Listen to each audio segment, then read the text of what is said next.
এগিয়ে আসছেন Ronan Sullivan. উদ্দেশ্য ট্রফি ছুঁয়ে দেখা। মূলত রোনান ট্রফিটি নিজের হাতে নিতে চেয়েছিলেন, কিন্তু রোনানকে উপেক্ষা করেই ট্রফি নিয়ে চলে গেলেন মিঠু। এতে রোনান সুলিভান কিছুটা বিমর্ষ ও চুপচাপ হয়ে গেলেন। অথচ ট্রফি উদযাপনের সময় মিঠু পারতেন লিওনেল মেসির মতো মহানুভবতা দেখাতে। রোনান সুলিভানকে সঙ্গে নিয়ে মিঠু আর ফয়সালরা ট্রফি উদযাপন করতেন। সেটি হতে পারত একটি আইকনিক মুহূর্ত।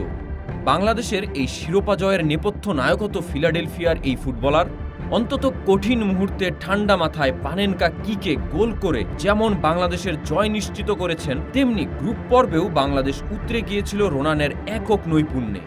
2 গোলের পাশাপাশি তার যেমন অ্যাসিস্ট ছিল, তেমনি সেমিফাইনালে ছিল ইম্প্যাক্টফুল ফুটবল আর ফাইনালে পেনাল্টির শেষ শটের সার্থক রূপায়ণ।